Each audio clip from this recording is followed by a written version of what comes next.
Hello everyone, welcome back in your English class, and as you know that I am your English teacher Risha ma'am.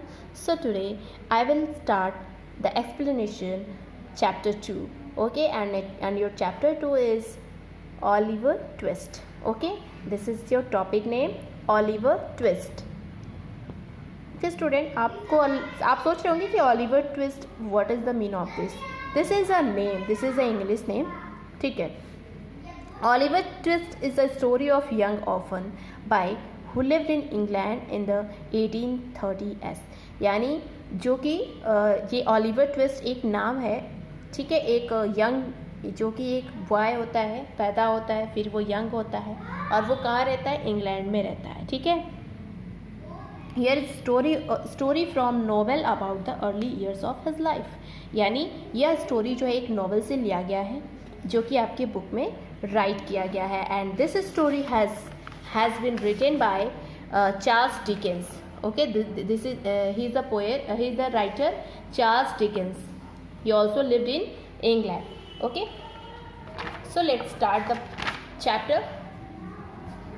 Oliver Twist was born in workhouse, but the newborn could barely breathe. Oliver twist जो है उनका घर ही पे मतलब जन्म होता है, but the new born could barely breathe. और फिर वो मतलब एक नया बच्चा जन्म लेता है. The baby is बेयरली breathing, I am not sure how it will survival. यानी यहाँ पे फिर जब वो जन्म लेता है तो घर ही पे डॉक्टर्स और नर्स रहते हैं. फिर वो सोचते हैं कि इस बच्चे ने जन्म लिया है और फिर लेकिन जो है जन्म लेते ही उसकी माँ की क्या हो जाती है? डेथ हो जाती है. तो कैसे ये मतलब सरवाइव करेगा? सभी लोग सोचते हैं कि कैसे ये अब सरवाइव करेगा अकेले, इसकी माँ तो है नहीं. फिर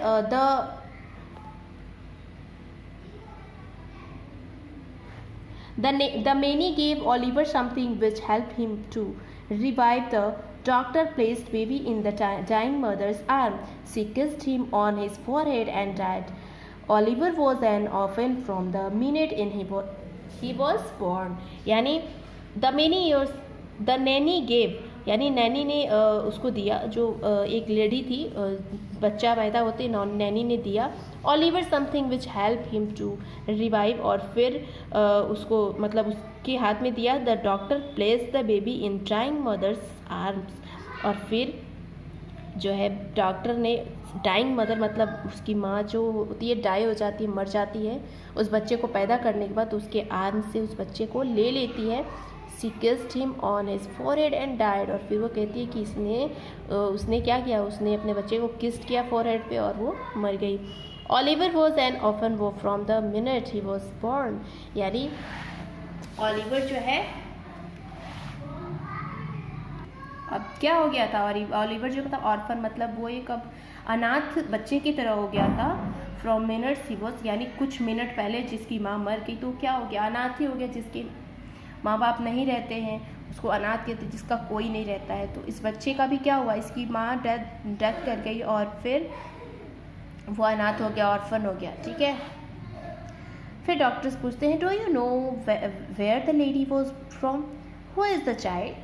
फिर ये नर्स से पूछते हैं डॉक्टर कि क्या तुम जानती हो कि ये लेडी कहाँ से थी और ये चाइल्ड कौन है.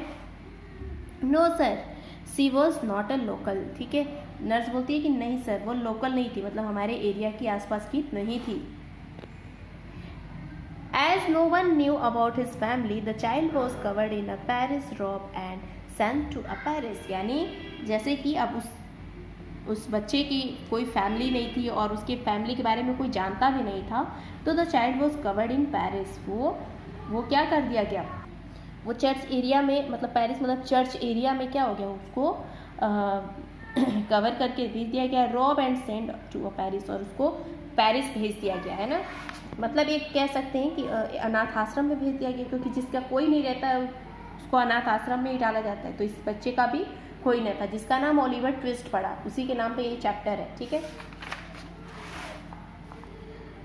There Oliver was not fed और टेकन प्रॉपर केयर ऑफ. यानी ऑलिवर जो है बहुत अच्छे से उसका प्रॉपर तरीके से केयर नहीं हो पाता था, और मतलब और जाहिर सी बात है, अगर किसी की माँ नहीं होगी, जैसा केयर माँ करती है वैसा केयर तो कोई भी नहीं कर सकता ना। माँ के जैसा प्यार, माँ के जैसा केयर कोई नहीं कर सकता। तो इसकी माँ नहीं थी, तो अब उसका क्या होता था, उसको अच्छे से फेड मतलब कोई खिलाता नहीं था, अच्छे से उसका केयर नहीं होता था। माँ क्या करती है, माँ कितने प्यार से आपको अपने हाथों से खिलाती है ना। तो माँ अगर ना हो तो उस बच्चे से जाके पूछो कैसा उसको रियलाइज़ होता होगा। ठीक है, तो यहीं पे वो राइटर कह रहे हैं कि there was no female to nurse young children, यानी वहाँ कोई फीमेल नर्स या फिर यंग चिल्ड्रेन भी नहीं था। So he was transferred by parish authorities to a private asylum, यानी इसलिए वहाँ उसको जो है प्राइवेट असाइलम में ट्रांसफ़र कर दिया गया। किसको, जो ओलिवर ट्विस्ट रहता है उसको। ठीक है, इंस्टीड ऑफ मिस्टर मन the care taker of asylum, यानी असाइलम में जब वो जाता है तो वहाँ पे मिसेस मन रहती हैं, जो कि उन लोगों की केयर टेकर रहती है, मतलब देखभाल करने वाली।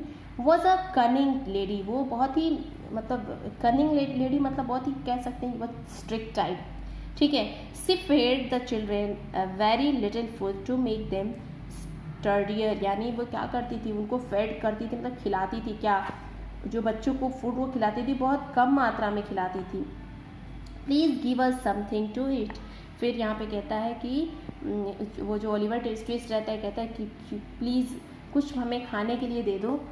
ठीक है, you had enough porridge in the morning, यानी ये कहती है जो मिसेस मन रहती है वो कहती है इन लोग की केयर टेकर कि मैंने बहुत मतलब तुमको इनफ दिया था मॉर्निंग में खाने पर का। I can not provide you with more foods now, यानी अब मैं तुम्हें और ज़्यादा फूड प्रोवाइड नहीं कर सकती हूँ।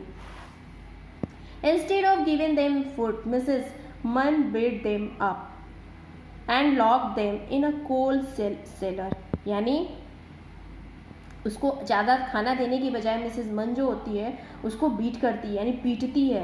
And lock them in a cold cellar, यानी एक मतलब कोयले के खान में वो क्या कर देती है, उसको लॉक कर देती है।